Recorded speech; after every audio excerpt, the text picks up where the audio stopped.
lucky to have her tonight because she knows her stuff about rooting roses. Any questions you have, ask her. You could ask her, maybe you can do herbs with her technique or butterfly plants. I don't know. I don't know anything about it, but so we'll learn from her. I did find by my house in the garbage a case of these little growing mediums that are like styrofoam, but it's an oasis that will hold the water, and they're back there. So maybe she can give us some ideas if we could use that. It was a whole case, brand new, and so I brought some in. Is that what this is? Yeah, that's what that is. And I have used that before when we would do the Fortuniana. But anyways, Denise, thank you, thank you. Okay, so today we're going to talk, can everybody hear me? Okay, we're going to propagate roses. First we're going to talk about, there's no right or wrong way to do this. It depends on the weather. It depends upon where you place your cutting to grow. It depends on the season. There's a million things that can factor into a failure or a success. So I'm going to give you a whole bunch of different ways to do it. You have to find what works for you. And good luck. Okay, so first let's make sure we're propagating legally. You can go to Help Find Me. I put the names, JustiaGarden.org. Look the name of the rose up and make sure it's 20 years from the application date. Once it's after 20 years, you're free to propagate it. Before that, it's not legal to do so. And then even after that, you can't use the common name. So if it's a trademark name, you have to use the name it was registered with. So you'll see that on Help Find Me. It'll tell you what the registered name is and what the patent is. So you'll have to use, not that you're selling, but you would have to use you couldn't use the trademark name after. Okay? I'm giving you a care timeline that's in here. It's a chart that'll tell you 0 to 6 weeks what you should be looking for, 6 weeks to 12 weeks, and so on. You'll see that in this bit. And then there's a do or don'ts page.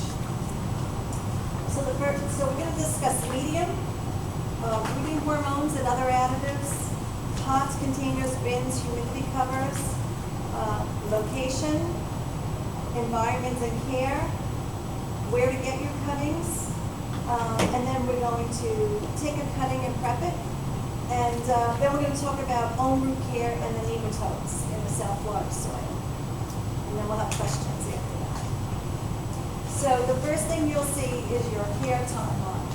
So this is going to give you an idea of the 4 stages and where you should be in those stages. And we don't have to worry about frost and cold weather. So there's a whole other column, a row that would go in here for cold weather if you were up north. So we're not even going to address that today because we won't have to worry about, we have small little plants. If we think we're going to be close to a freezing 34, 35, 36, we would just bring those in for the night and not worry about it. Okay? So you can look that over at your own. So first we're going to talk about mediums. There's a lot of mediums that you can use. There's no wrong medium, except that you have to have something that's well draining.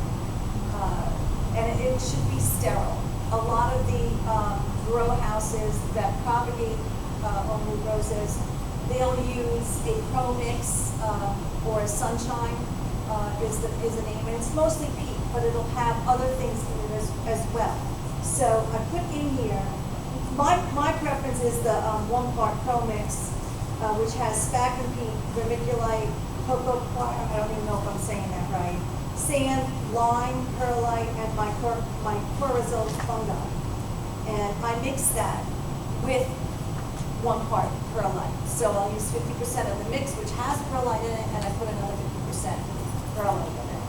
And then I do another step.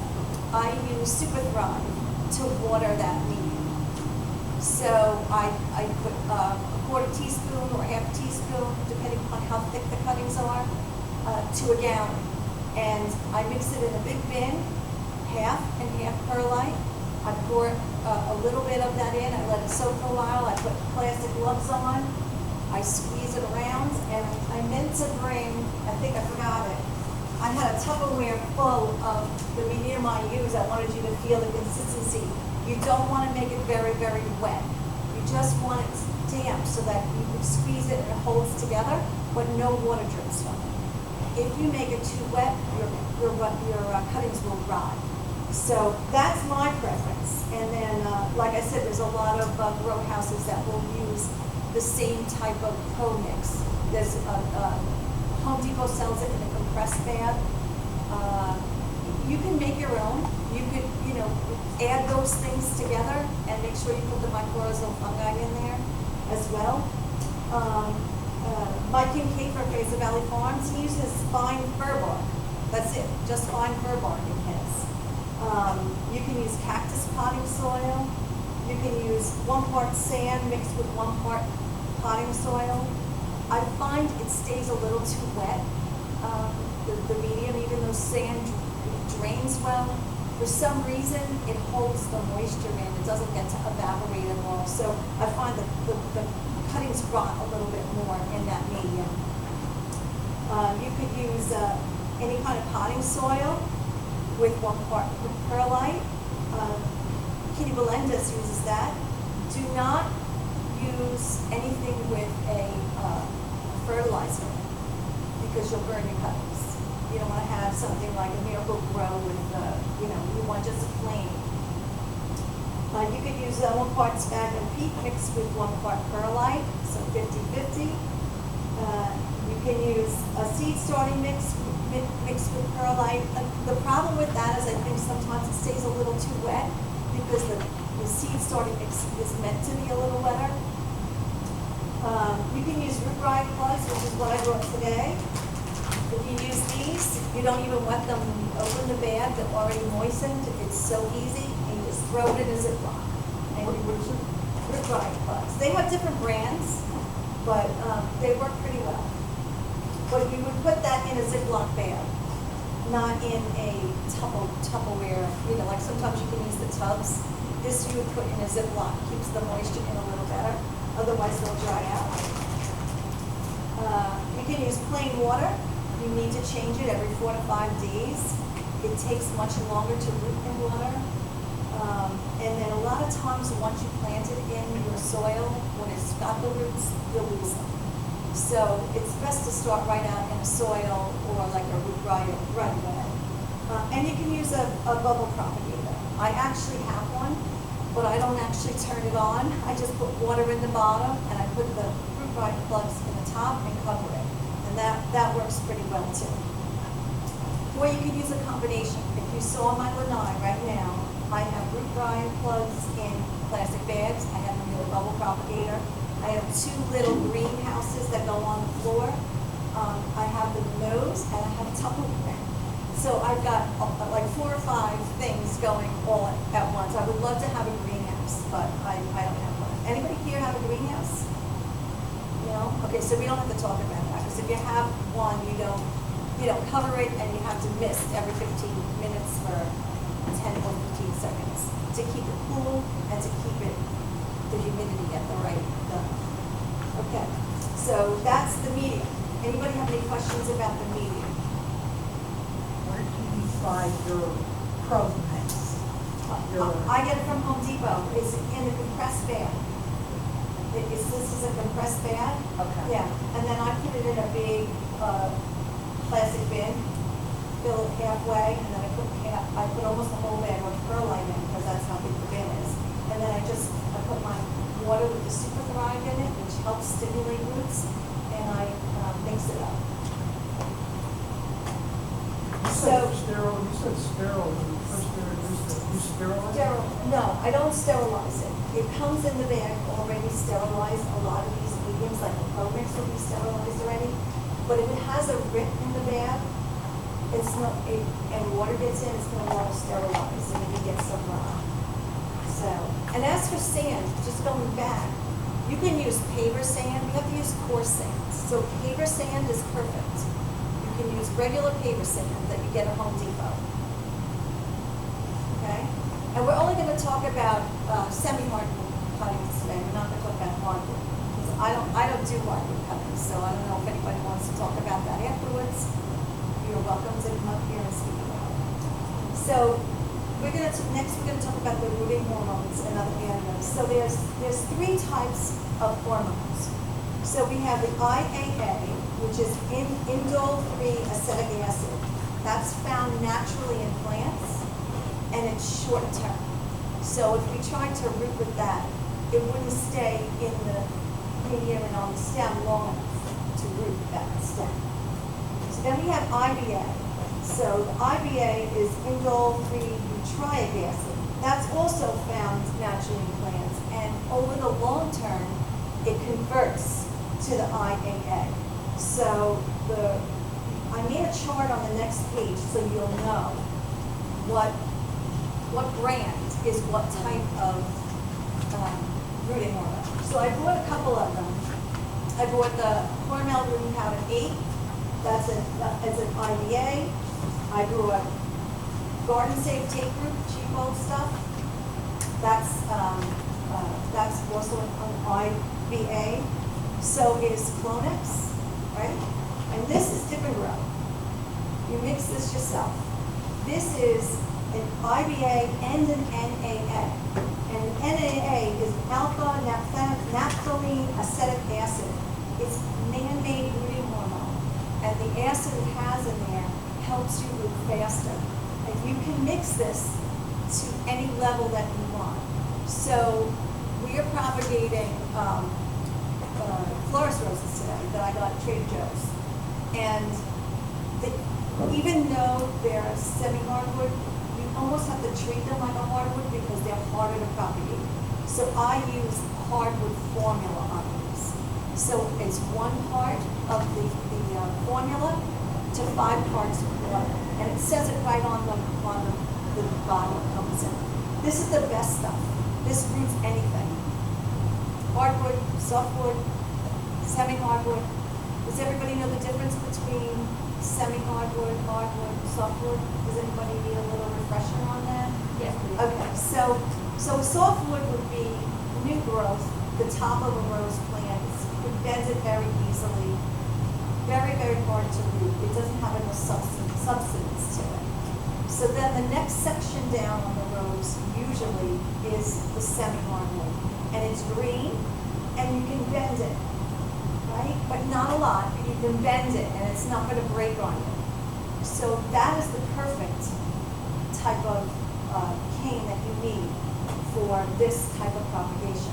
And the hardwood is an older part of the cane. It usually has bark on it, and that's the one that you just kind of, in the winter, stick in the ground, rooting hormone, and forget about it. It takes longer to root. I'm not an expert on that by any means, but it could be 6 months or 8 months for that to root. Sometimes it roots faster, but usually it's a longer time to root. Okay? So you can also have natural rooting. Aloe vera in the gel form inside the plant. You can even buy aloe vera. It not only has the natural rooting hormone, it has salicylic acid, minerals, and vitamins. So you have antibacterial, antifungal properties with an aloe vera. I have never rooted with an aloe vera. That's honest truth. Willow water. Has anybody used willow water to propagate? So you can take the twigs of a willow tree, grind them up in a blender with water, and you can propagate with that. It has rooting hormone, a high percentage of rooting hormone in it. It has antifungal, antibacterial properties, and it's supposed to be very, very good to root with. Honey has no rooting hormone in it. It just has antifungal, antibacterial in it. So if people just say they like to root with honey, it's not going to make your propagation grow roots. It may stop a fungus. Same thing with cinnamon. It has no rooting hormone, but it is antifungal and antibacterial. So you can sprinkle a little cinnamon in your soil medium if you find that your getting a lot of root rot. Chances are you're getting the stem rot because the humidity is too high or there's too much water. Any questions about the hormone? But I'm just wondering about that. If I grow aloe, is that the, can I actually use the? Mm-hmm. So you break open the part of the plant and inside like a gel, you just stick your rose in. Okay. Your rose in. And so like I said, the next page gives you the names of the hormones and their percentages of the IBA and whether or not they have NAA. You will have greater success if you have NAA. And as you notice, Super Thrive, which is what I use in my water in my medium, that also has NAA. So it has B1, nitrogen, and NAA. Okay? I have used Fertilone Root Stimulator and Plant Starter as a rooting hormone. It killed every one of my plants. Yes, it's horrible. So I put it on here, but I wouldn't suggest using it. Okay. So now we're going to talk about pots. There are so many different things you can use. You can use, so I use these sometimes, plastic cups. I drill holes in the bottom, and I fill it with my soil medium. I use a combination. You'll see if you looked into my little greenhouses I have on the floor. I have these. I have root right bags. I have grow bags. So these grow bags are, you get them on Amazon, and they're biodegradable.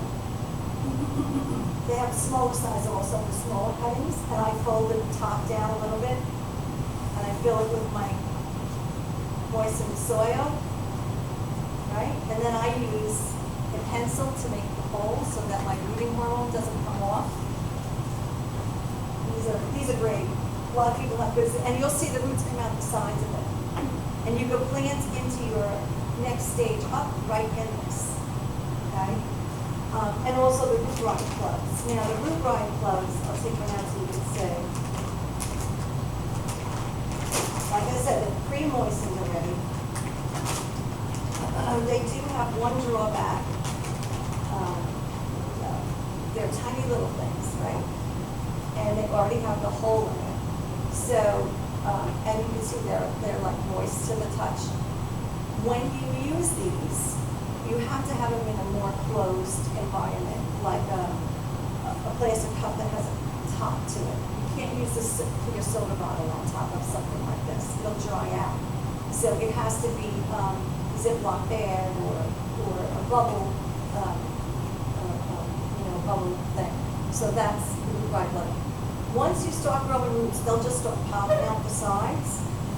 Before you plant this in another medium, you need to pinch off some of this around the stem, not the roots, but by the stem, because eventually it holds so much water when you do start watering, it'll rot your stems. So that's just like a little hint of what to do with these root rot plugs. As long as you keep your bag Ziplocked, you'll never have to water these again. They'll always stay fresh like that. You can use growers pots, the little 2x2s or 3x3s if you like, if you're using regular soil medium that you're mixing or buying. You can use, for anything going in water, green bottles. Green bottles helps, I don't know why, but it makes it move faster. Then you do have that issue when you're ready to plant it. A lot of times you lose the cutting once you get it into the medium. So, and I'm wondering, I need to try this, if you poured soil into the glass, like pour the water in, and so it's like more wet in the beginning and a little soil, kind of get it acclimated. I think that might work a little better.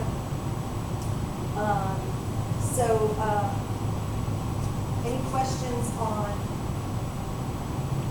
anything we've covered so far? No. Am I going too fast? Okay. So then we have to, once we get it into our medium and our container, you can use the McDonald's cups that, for the shakes that have the tops on them, the clear ones. You can use those too. It has the humidity dome right on it. You don't want something that's sealed humidity dome. We're going to talk about that now. So the greenhouse is great, like I got my little greenhouses for $6 at Aldi's.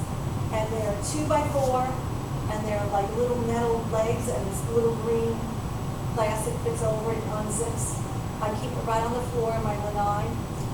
Word of caution, if you have a big rainstorm and your lanai floods, your cuttings will flood, and you'll lose them all. So I take trays, the little things that go underneath the pots, whatever I could that has a lip on it, and I put that on the ground first, and you put your cutting on top of that, so that if it floods in your lanai, or if you have been by the bushes or whatever, it won't get to the cuttings and soak up. If you should have an accident like that, there are some things you could do. You could squeeze your soil out. You could put tampons in your soil. It absorbs the water. Kitty litter, but then you got to worry about getting it out. So this you can use a diaper to absorb it, paper towels. It's a pain. So it's better to just be safe than sorry. Okay. All right. So I also, in the winter time when it's cool here, I use 2-gallon cookie jars, the glass ones, the big cookie jars with the cover, and they're clear glass. I don't use them in the spring and the fall and the summer because it gets too hot. The glass, even if it's not in direct sun, inside it gets too hot, the temperature. But they're great in the winter. So if it's, in the 50s and you have it in a glass jar, it's going to be in nice temperature inside the glass jar, and they work awesome. So you get What those. is the temperature you think is ideal? So we're going to talk about that on in the next little section. But the temperature range should be 70 to 80 degrees inside, and your humidity range 70 to 85%. And it's on. You have it 2 pages later. It's on here. And I have a little round thermometer that tells me the humidity and the temperature. It's like this big, and they're like 2 for $6 on Amazon. And I have a bunch of them, and I put them in every single, in the little greenhouses, in cookie jars, in the bubble propagator, not in the plastic bags and the Ziplocs, but I have them everywhere else, so I can see what the temperature is. And I'll have 2 of those little greenhouses right together, and one will be perfect, and the other one 70% humidity. So, I don't want to mist unless I really have to, because that also will kill your cutting, and I'll talk about that when we get to the next section. Clear storage bins. So those tubs, those tote things, those are perfect. You can take one of those. It's best to get the cheap ones with a cover that doesn't lock on, because then a little air can get through. You need to have some kind of air.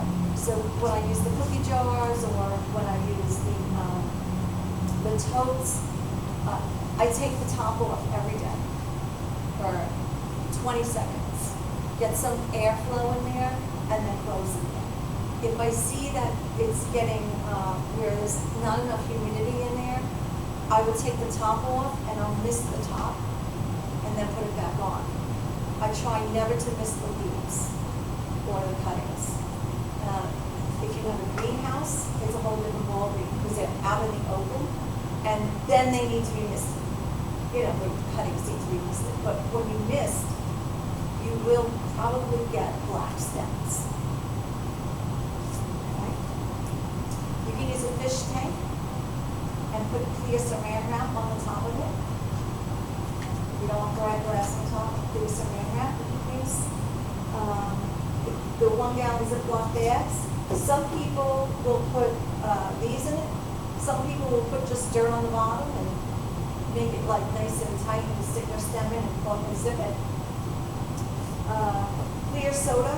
So clear soda bottles or water bottles, if you're using a pot and you have your cutting in that medium, you could just take a soda bottle and put it right on the top of it in the dirt, so that a little bit of the dirt is sticking out. How firmly do you compress once you put the pencil into the dirt? I use my fingers and I press it in so that it doesn't wobble. Because you move them around or whatever you're always taking dead leaves off, removing ones that have black stems right away, checking, know, I like to check all the time to see if I have roots. So when you move them, they jostle around. So I do press with my fingers. The root dryers, you don't have to press all of it. They hold it in pretty tight. But definitely, I don't press all around the edges, just where the Just around the stem. stem. Yeah, because you want air to get in. You know, you want as much oxygen in the soil as you can. Some people cut milk jars around. I find it's too much of a pain in the neck to do that, with opening and closing it, seeping it back up again. But you can use a milk, a clear plastic milk. The Dunkin' Donuts cups, the bubble propagators. I've tried doing cuttings with the bubble propagator where the water is actually touching the roots, and I got nothing but dead stems. It does work for other things like vegetables, or if you're growing other things, but not with the roses. They're too sensitive to the moisture. Or a greenhouse. I mean, I'm sure there's other things that I haven't thought of, but there's a lot of different things that you can use. Next thing is location. So you want a shaded location that has bright light. Outside in the garden, underneath a bush, north facing, you can put it there and forget about it. Your glass cookie jar works great there. The tubs work right there. Just don't forget to open them and get some air in occasionally. I use my lanai. My lanai is northeast facing. So I'll get sun in there slightly at like 7 o'clock in the morning. So that's not going to damage my plant. And the rest of the day, it's just bright light. And it's a perfect environment because it's always cool. I have 2 big fans, ceiling fans in there that moves the air around. In the summer, it's got to be inside. Chances are you're not going to make it if it's outside because it's just too hot and humid out. So you can use your dining room table as long as it's not facing the sun. You have to put your blinds up a little bit so there's no direct sun on it. I've used my master bath. I have a big tub in there and no one ever uses it, and it's got a big window over it, and that window faces north, so it never gets any bright light, never any sun. And I put a tub in there, cookie jars in there. It always stays a perfect temperature in the bathroom. You could use a garage. You need grow lights. So if you choose that option, people put like shelves in the garage and put the totes on the shelves. You need to have the grow lights on 10 hours a day. And I have that in any indirect light is perfect, as long as the sun is clear. Okay? So, again, we're going to talk about the temperature, 70 to 80 degrees. It can go to 85. You don't want to encourage leaf growth. If you see leaves growing, pinch them off. If you start propagating one of these, say, and in a week you see long new shoots coming out, you're probably going to lose that stem because it's not concentrating on the roots, it's concentrating on the leaves. So pinch the leaves off. You only want to have 2 leaves or 4 leaves at the top. You can even cut them in half. You don't want any other leaves growing. You want the roots to grow. So you're going to pinch those leaves off. The humidity range, 70 to 85%. I have propagated when it's been 95% in the spring and in the winter. But you will lose a lot of them to the flax stem. You want a little less humidity. If your humidity is too high, just leave your cover off for 10 minutes, 20 minutes, half an hour, until you see it go down. Then you can cover it again. It's like a game you have to know. Okay. Misting, do not mist unless you have an accidental left the cover off all day. Then you're going to have to mist your soil again. And when you do so, what I would do is, because I've done it, trust me, is I would mist the sides of the cup and let it soak in by itself. I wouldn't mist, in the soil itself unless it was bone dry. Your stem, if it starts to get wrinkly, means it's not enough humidity. So you either have to mist the stem or forget that propagation, toss it. And mist the stem without misting the soil. So turn it on its side, mist the stem. Okay? Fertilizer. You can start fertilizing 2 weeks after you see roots. Don't fertilize before. Water strength of your basic 10-10-10. You use Miracle Grow, whatever you want to use, but water strength. Okay? And if you look at that chart I gave you, it'll tell you when you can start fertilizing, at what stage, and what fertilizers you can use. You can use, you don't have to use a Miracle Grow. You can use, I never use a Miracle Grow ever. So you could use fish fertilizer or anything like that. Just make sure it's water strength in the beginning. Okay? Fungus and stem rot control options. You can sprinkle cinnamon in your medium. You could spray the stems with a mixture of water, a drop of Dawn dish soap, and hydrogen peroxide. Okay? You have to clean up all your leaves immediately. You see leaves fall, take them out of there right away and toss them, because otherwise that will spread to all your other leaves and your stems. Toss your black stems immediately and toss the soil. You cannot reuse that soil unless you're going to solarize it, put it in your oven, and your house is going to stick. So best that you just toss it. Okay? And then if you want to use your cup over, that's okay. I bleach them. I spray bleach in it, and then I wash them out, let them dry, and then I can use them again because I know that they've been cleaned. Try to keep your humidity below 85%. That will help. And never miss the soil. And like I said, make sure you open the humidity dome daily to let the fresh air in. That helps with the black stems as well. Okay? Now that's it. We're ready to In the take a cooking cut. jars that you use, do you have more than one stem in there? You can. You could put 4 stems or 5 stems. If you do I that, don't, because it's more difficult to take out, and then if one of them gets rot, I feel like they're all gonna get rotted. So to me, it's just, easier just to take another solo pot. So all of yours are single stems All of mine for are every single. container, there's no more than one stem. No, but a lot of people will do that. They'll take a bigger pot and they'll put 5 stems in it. And then you just have to carefully take it out when it's ready, and then if one dies, you have to take that out immediately, so it doesn't affect the others. And you don't really know if it's gonna kill all of them. You see? And you're using the same amount of soil, because now it's a bigger pot, you put more soil. So I get these at the dollar store, $1.25 for like a sleeve of them.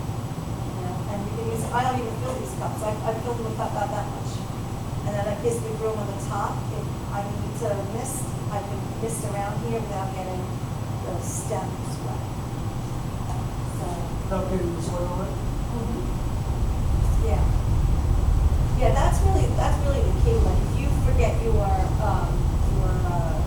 cookie jar lid off, right? And it's all dry, it's dry in there. You put drop down to 70% humidity. Spray the top and close it. That gives it enough humidity.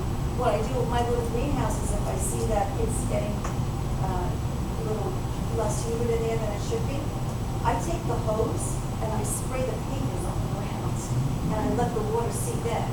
And because they're all in trays, it doesn't get into the soil, but there's enough moisture in it that it brings the humidity up inside there.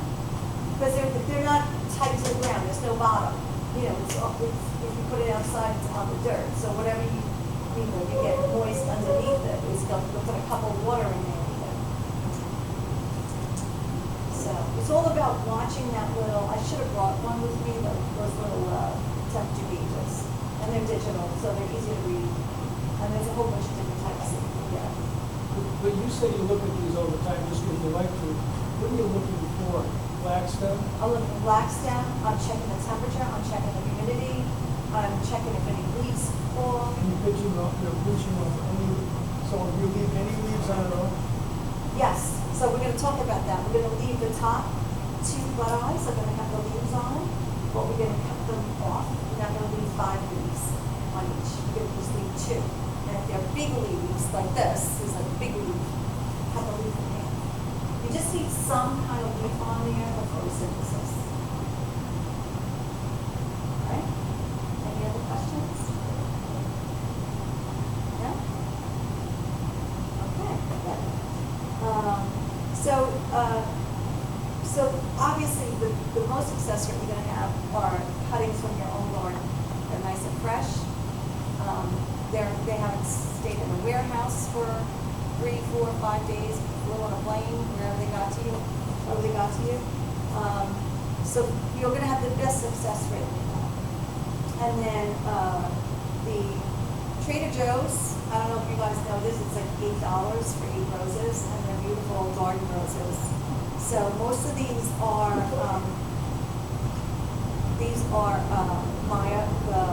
migrant roses or the country garden, and there's no patents on them. So they're not even listed on Help Me Find.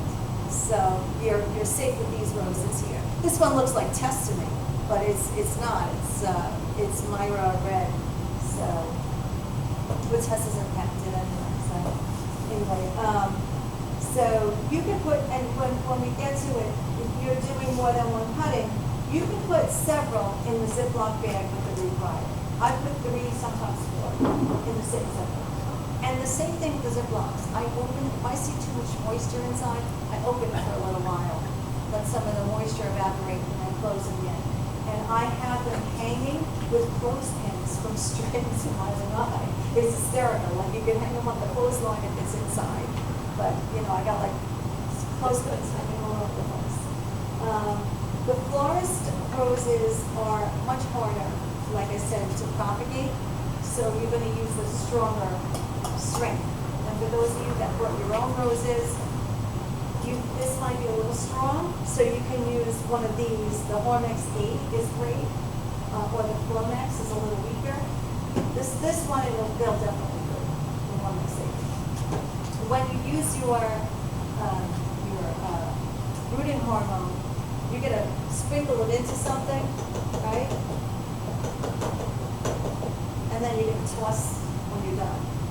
You're not going to reuse it because you want it to be sterile, right? Okay. So you just tilt it on the side. When you put your stem in, first you're going to put it in some kind of water. This water in there. Stick it in there, right? Put it on.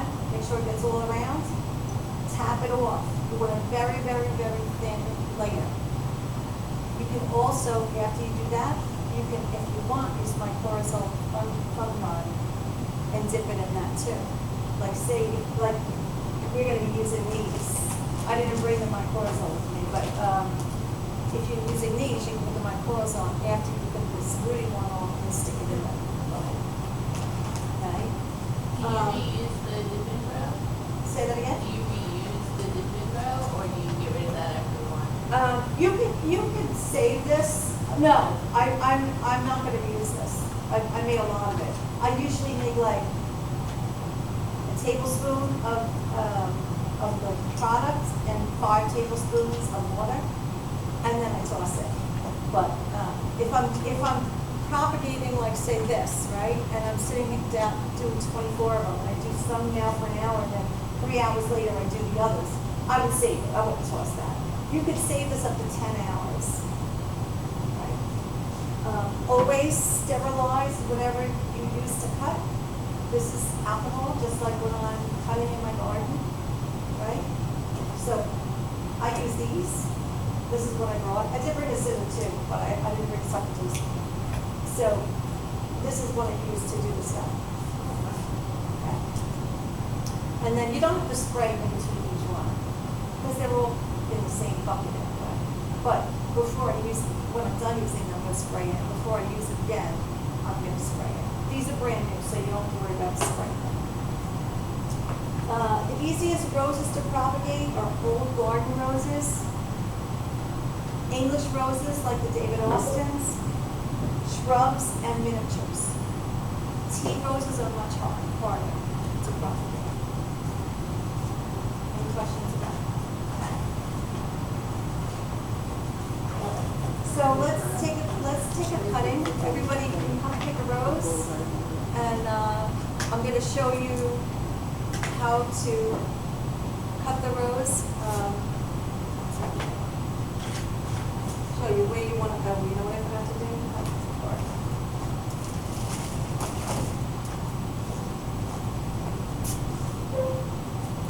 So we want our cuttings to be 3 or 4 butt eyes. 3 or 4 butt eyes, right? Ouch. Stop. And this one doesn't have too many leaves, but we can still use it. And we want it to be anywhere from 4 to 8 inches long. The shorter you make it, the easier it is for it to root, because it doesn't have as much stem to worry about. It's concentrating on the roots. I saw a YouTube video yesterday. I could not believe it. They did one butt eye, and dipped it in the hormone, put it in 5 little 1-inch stem, maybe 2 inches like this. They all got roots and leaves. I could not believe it. I thought you always needed to have 3, but I saw it with my own eyes. So that's crazy, right? Yeah. Yeah. So you want to use usually a 5-leaf. So let's pretend this is a 5-leaf, okay? So we're going to use from here, the 5-leaf, and we're going to count. So that's 1 butt eye. 1, 2, 3. So I'm going to use this part of my stem. Now, You typically use what stems that have the room or have bloomed already? no. Thank you for reminding me. Usually on my own bushes, it's a stem that's already, the petals have already fallen off. That's perfect, right? And what's even better is if you have a stem to cut that has a heelwood on it. Does everybody know what heelwood is? No. Okay, so heelwood is like this say this grew, right? I wonder if any of these have it. If it does, I'm going to show you.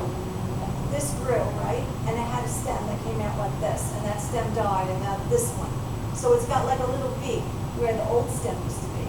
That heelwood is what's going to root the fastest. It's almost like a double butt eye, right? Yeah. So you want that to be in your root, in your bottom. So I have a couple of those going from Florida stems that I found last week, and I'm like, oh my God, I have heelwoods on these. I was so excited. I was just going to figure out how to get the heelwood is going to be in the dirt, you know. So you're going to cut above, you know, just slightly above. You don't have to worry about angles or anything like that on the top. Above your leaf, and then 1, 2, 3.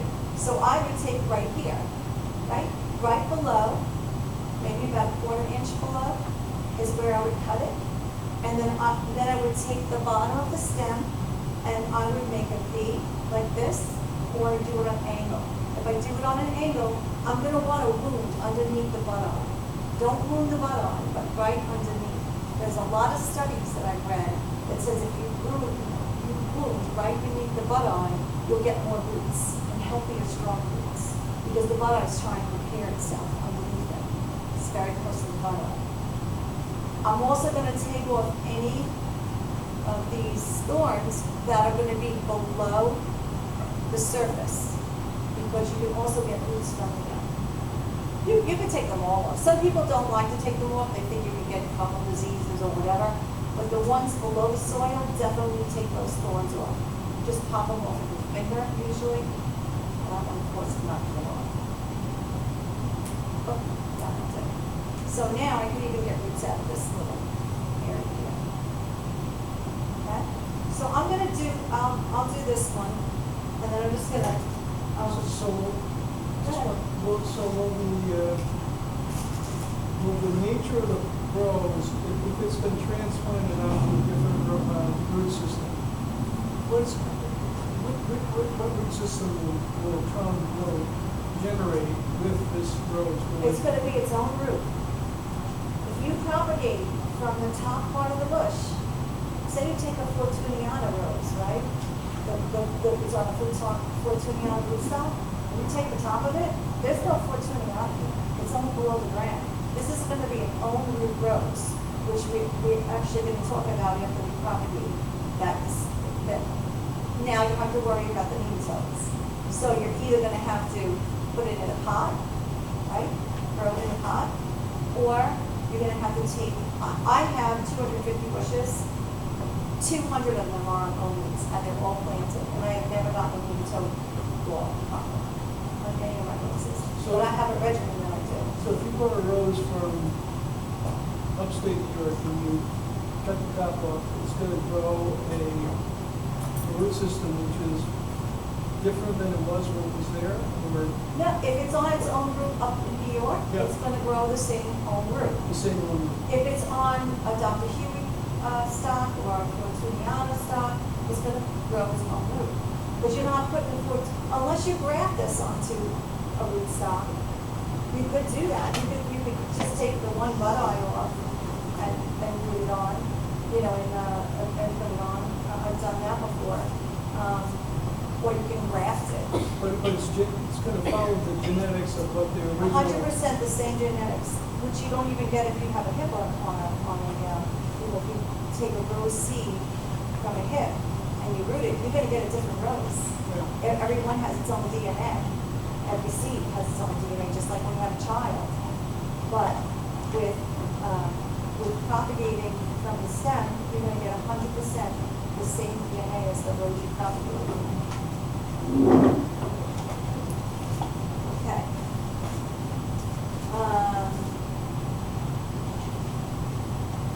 So make sure, I told you to make sure that you sterilize your, and make sure you mark what rows you're taking. Because if you do a lot of them like me, I can't tell you how many times I said, oh, what the heck was this? So I actually use a label maker, and I use these little things on them. And I stick them in the soil, and I put the date that I put the propagation, so I know what to expect, what stage that rose should be at, right? October 3rd, October 20th, today's date. So I brought these two, and you guys are gonna know, if you don't do a lot of propagation, what it is, but if you want to take a Google, you can do that. So I'm basically I'm gonna use this one.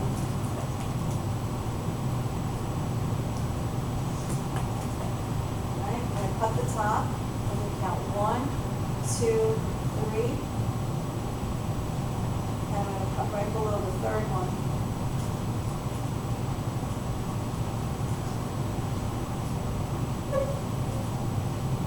Try not to cut the table here. Okay. And then, here's my bud eye, right? Should have glasses on. I'm gonna do this.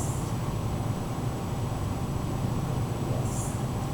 Now, if you don't make, I'm gonna come around and show you guys. If you don't make a V shape, you can just cut one side, but then you gotta score underneath the eye bud.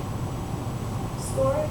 Sometimes I use a potato peeler. People think I'm crazy when I have potato peeler in my bottom of my stem. You'll get a better success rate. Just let's see what it did. And I'm gonna take this leaf off because I don't want the top of this. Okay? Then you leave these out. No, I'm gonna take those off too, because that's gonna be below this, that one's gonna be below the soil, right? Okay. You want the eye buds to look like it's popping a little bit. Like if you take one, let me see here. That looks like, well, these all look like they're popping a little bit. But sometimes you get one that doesn't look like it's gonna do anything. It's like little blackened and it's flat and it doesn't have any like popping going on. You're probably not gonna get roots out of that. So you can see this eye right here. See, like like they're popping a little bit. So this is probably gonna be a good rose to propagate. See how it's popping a little bit? That's what you want. A little pink or a little popping. Right? If it's flat, it's probably not going to root.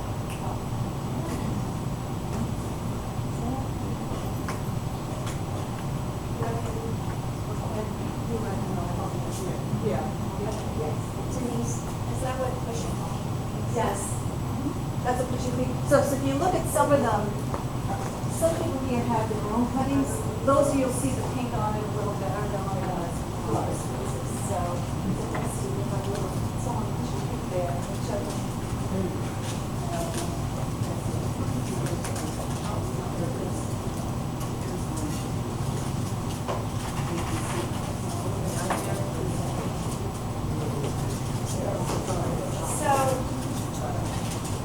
It's not to say that you can't propagate that other stuff that's going on, even though it has no leaves on it.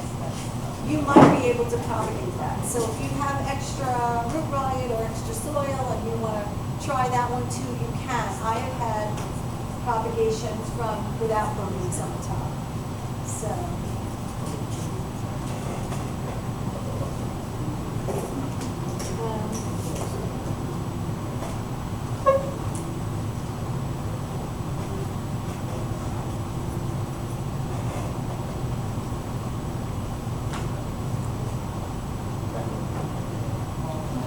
Cutting in your own garden, you're taking the root of your cuttings from your own garden.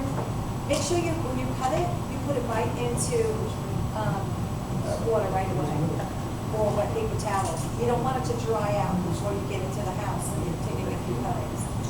If you are taking cuttings from multiple trees, multiple bushes, I know which ones I'm going to do. I make my little labels and I put the label on the stem, so that when I get in, I know what bushes are propagated. Okay? And like I said, you want to see the yield is really important. When you see something with yield, you don't want to take a cutting that has black spot, because your cutting's not going to make it. That black spot is going to spread to your stem. Or bugs. Make sure you don't have leaves that have thrips, chili thrips, or anything like that. Okay. One nice healthy green stem. Okay. So that's it. So everybody want to come get a rose, and then while you're doing your thing, I'm going to help anybody that needs help doing a cutting. Some of us do. And where's that cutting? That cutting. I'm just gonna show you what I do here. Do we have that cutting? Right here.